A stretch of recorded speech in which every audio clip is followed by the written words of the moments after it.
అల్లూరి జిల్లా చింతపల్లి మండలం పెద్దబరడ పంచాయతీలో జాతీయ రహదారి వెడల్పు భాగంలో బాధితులు తమ ఇళ్లకు సరైన నష్టపరిహారం చెల్లించకుండా తొలగించవద్దంటూ జేసీబీని అడ్డుకుని ఆందోళన చేపట్టారు. బాధితులకు ముందస్తుగా నోటీసులు ఇవ్వకుండా అన్యాయంగా తమ ఇళ్లను తొలగించడానికి ప్రయత్నిస్తున్నారని, అంతేకాకుండా అనర్హులైన వారికి భారీ మొత్తంలో లక్షల్లో నగదు వేశారని ఆరోపిస్తున్నారు. పట్టాలు ఉండి భూమి యొక్క బాధితులు కూడా నగదు చెల్లించలేదని ఆవేదన చెందుతున్నారు. అందరికీ న్యాయం జరిగే వరకు ఆందోళన విడిచిపెట్టమని బాధితులు అంటున్నారు. రెవెన్యూ డిపార్ట్మెంట్ అయితేనేమి, అలాగే సబ్ కలెక్టర్లో ఆఫీసులో ఉన్నటువంటి వాళ్ళైతేనేమి, వీళ్ళంతా మరి ఏం చేస్తున్నా కూడా ఎన్నిసార్లు అర్జీలు పెట్టుకున్నా కూడా వాళ్ళు ఇండివిజువల్టీగా వాళ్ళకున్నవంటి రిపోర్ట్ని ఇస్తున్నారు తప్ప, ఎప్పుడు వెళ్ళి అర్జీ పెట్టిన తర్వాత శాస్త్రస్థాయిలోకి వెళ్ళి వాళ్ళకు ఉన్నవంటి ఏదైతే పొజిషన్లో ఏం పోతుందో ఇంకోసారి సర్వే చేయమని అంటే సర్వేలు కూడా వచ్చేసి అంతా ఎందుకు చేయాలని వాళ్ళని ఇక్కడ ఉన్నవంటి ఎవరైతే అన్యాయానికి గురవుతున్నారో వాళ్ళకి చెప్పేసి ఎటువంటి సర్వే చేయకుండా మళ్ళీ పోతూ యాస్టీజ్ గతంలో అయితే ఏదైతే వాళ్ళు అనుకున్నట్టు ఏ సర్వే అయితే చేశారో ఆ సర్వే రూపంలో పదే చూపుతున్నారు. దానివల్ల లబ్ధిదారులు అనేవాళ్ళు పక్కగా మరి ఎవరైతే ల్యాండర్స్ ఉన్నారో వాళ్ళు మరి ఈ యొక్క జాతీయ విస్తరణలో భాగంగా పోతున్నవంటి మరి భూమి అయితేనేవని గృహాలు అయితేనేవని వాళ్ళు నిజంగా లాసిపోతున్నారు. కావున దీన్ని గమనించవలసిందిగా, ఎందుకంటే గతంలో ఇది కోర్టు వివాదంలో ఉండేసరికి బల్క్గా ఒకే దాంట్లో జమ చేశారు సబ్ కలెక్టర్ ఆర్డీఓ అకౌంట్లో. మరి ఈ యొక్క ఎవరైతే లబ్ధిదారులు ఉన్నారో వీళ్ళు ఆర్డీఓని అడగడం జరిగింది, ఇది బల్క్గా ఉందమ్మా, మరి ఇదంతా మీరంతా ఒక కొలిక్కి వస్తే మీకు అందరికీ సమన్వయ పాలన చేస్తానని చెప్పడం జరిగింది. ఇక్కడ సమన్వయ పాలన చేయకుండాను ఎవరో ఇద్దరు ముగ్గురికి వ్యక్తులకి మరి ఇప్పుడున్నవంటి రెవెన్యూ సిబ్బందితో కానీ ఆర్ఎంబి సిబ్బందితో కానీ టైఅప్ అయిపోయి వాళ్ళు అధిక మొత్తంలో లబ్ధి పొందేసి వాళ్ళ కోర్టులో కూడా మరి కోర్టు పరిశీలనలో ఉన్నదని కూడా తెలిసి కూడాను ఈవేళ వాళ్ళ అధిక మొత్తంలో వాళ్ళ అకౌంట్లో వేయించేసుకొని మిగతా అర్హులకి మరి నామమాత్రపై అమౌంట్ని మరి వాళ్ళ ఖాతాల్లో వేయకుంటాను. మరి ఈ హౌసెస్ మరి స్థానిక రెవెన్యూ ఎంఆర్ఓ గారు కూడా చాలా ఇంట్రెస్ట్గా ఇది ఎంతవరకు చేయడం అనేది కరెక్ట్ అని నేను మా పత్రికా సోదరుల ముఖంగా నేను అడుగుతున్నాను. ఎందుకంటే దయచేసి ఎవరైతే లబ్ధిదారులు ఉన్నారో, ఎవరైతే ల్యాండ్ హోల్డర్ ఉన్నారో వాళ్ళకి తగు న్యాయం చేసి ఈ కాంపోజిషన్ పెద్ద మొత్తంలో 1,86,00,000 పైచిలుకులు దీన్ని మరొక మారు ల్యాండ్ రీసర్వే చేసి ఇక్కడ ఉన్న గృహాలు ఏ పొజిషన్లో పోతున్నాయి అనేది ఒకసారి అధికారులు ఆలోచించి అందరికీ తగు న్యాయం చేయాలని పత్రికా ముఖంగా మా పత్రికా సోదరులు ముందర నేను పై అధికారులకు వినిపించుకుంటున్నాను. నా పేరు ప్రియ. మాది అల్లూరు జిల్లా చింతపల్లి మండలం పెద్దబరడ పంచాయతీ దిగువపక్కల విలేజ్. ఇప్పుడు ఈ దిగువపక్కల విలేజ్ ఏదైతే ఉందో దాని మీద NH 516E అనే రహదారి వెళ్తుంది. అయితే ఈ జాతీయ రహదారి విస్తీర్ణంలో మా ల్యాండ్ అనేది పోతుంది. అయితే ఈ ల్యాండ్ పోతున్న దాంట్లో మాకు ఏవైతే ఈ ఫ్యామిలీస్ ఉన్నాయో ఈ యొక్క ఫ్యామిలీస్ యొక్క ఇల్లు అనేవి ఉన్నాయి.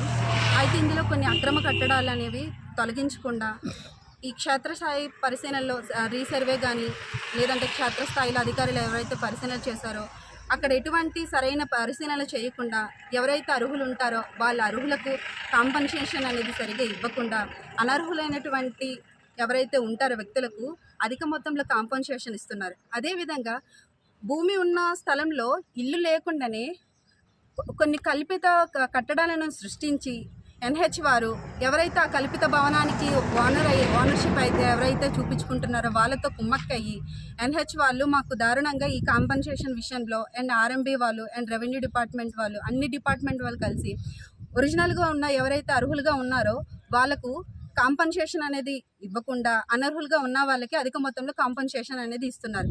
అక్రమ కట్టడమైన బిల్డింగ్కి దాని యొక్క ఎవరైతే ఓనర్గా చెప్పుకుంటున్నారో వనుము రాజ్ కుమార్ అతను టీచర్గా చేస్తున్నారు.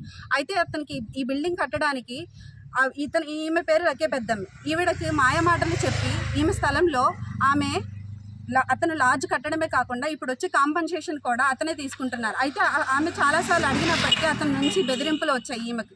అయితే ఇప్పుడు దానికి ఆ బిల్డింగ్ అనేది ఆఫ్టర్ నోటిఫికేషన్ కట్టారు.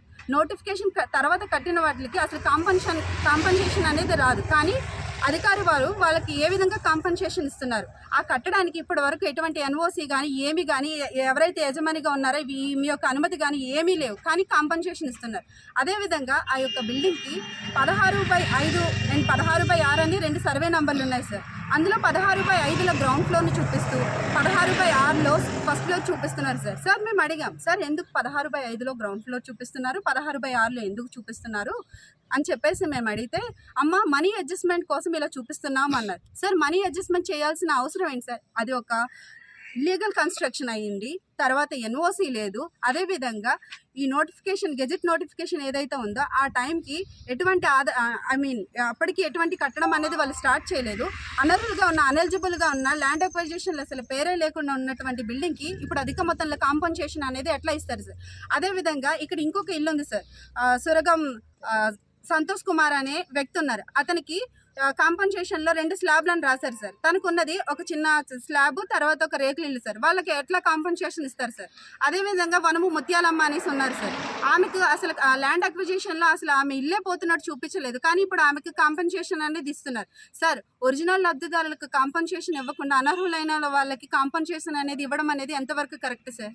ఎన్హెచ్ వాళ్ళకి మేము, తర్వాత రెవెన్యూ వాళ్ళకి, వీళ్ళందరినీ మేము క్వశ్చన్ చేశాం సార్. క్వశ్చన్ ఏంటి, మేము రాతపూర్వకంగా మేము చాలాసార్లు అర్జీలు పెట్టుకున్నాం సార్. సార్ ఇక్కడ క్షేత్రస్థాయిలో చాలా భూమి పోతుంది, కానీ మీరు ఇల్లు మొత్తానికి డబ్బులు చూపిస్తున్నారు, కానీ మాది ల్యాండ్ మాత్రం చాలా పోతుంది. మీరు ఇల్లుకే చూపిస్తున్నారు కానీ ల్యాండ్కి మీరు చూపించట్లేదు, కనీసం నోటీస్ ఇవ్వలేదు.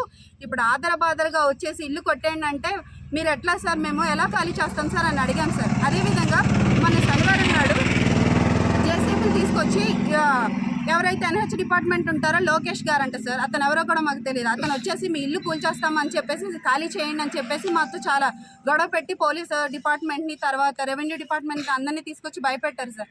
అయితే ఎవరైతే అధిక మొత్తంలో కాంపన్సేషన్ తీసుకున్నారో వాళ్ళలో ఒక ఆమె, సార్ నా కొడుకు పెళ్ళి ఉంది అని అనగానే ఆ యొక్క బిల్డింగ్ని కూల్చడం ఆపేశారు సార్. అదేవిధంగా ఎవరైతే ఒరిజినల్గా లబ్ధిదారులు ఉంటారో ఆమె, సార్ నాకు కాంపన్సేషన్ ఇంకా పడలేదు, అందులో నాకు ఇంకా లోపాలు చాలా ఉన్నాయి, నేను ఆల్రెడీ అర్జీ పెట్టుకున్నాను, దానికి ఇప్పటివరకు నాకు నోటీస్ రాలేదు, ఇప్పటివరకు నాకు ఎటువంటి స్టేట్మెంట్ ఇవ్వలేదు, కనుక అది వచ్చే వరకు ఆపండి సార్, నాకు 3 ఫ్యామిలీస్ ఉన్నాయి, నేను రోడ్డు మీద పడిపోతున్నాను అన్నప్పుడు ఆపకుండా ఒక ఆమె అనెలిజిబుల్గా ఉన్నటువంటి పర్సన్స్లో వాళ్ళకు ఉన్న ఇదిలో వాళ్ళు మాత్రం చెప్తే వాళ్ళు ఎందుకు ఆపుతున్నారు సార్? ఎన్హెచ్ అనేటప్పటికి క్లియరెన్స్ చేసుకునేటప్పటికి ఒక నోటీస్ ఉండాలి సార్. బిఫోర్ నోటిఫికేషన్ లేదు, బిఫోర్ నోటీస్ లేదు, ఏమీ లేదు సార్. ఏమీ లేకుండా ఇలా వచ్చేసి కొట్టేస్తామంటే అది ఎంతవరకు కరెక్ట్ సార్? సార్ ఆల్రెడీ ఈ ల్యాండ్ గురించి ఈ ఏదైతే జరుగుతుందో దీని గురించి కోర్టులో ఆల్రెడీ జరుగుతుంది సార్. వీళ్ళు ఏంటంటే కౌంటర్ రిప్లై ఇవ్వడానికి టైం అడిగి ఆ టైంలోని ఈ క్లియరెన్స్ చేయడం అనేది, క్లైమ్ ఏదైతే కాంపన్సేషన్ డిస్ట్రిబ్యూషన్ అనేది చేయడం అనేది మేము కరెక్ట్ కాదని మేము భావిస్తున్నాం సార్. కాబట్టి ఇది కోర్టులో ఉన్నప్పటికీ అధికారులు, తర్వాత ఎవరైతే ఇక్కడ అనర్హులుగా ఉన్నారో అనెలిజిబుల్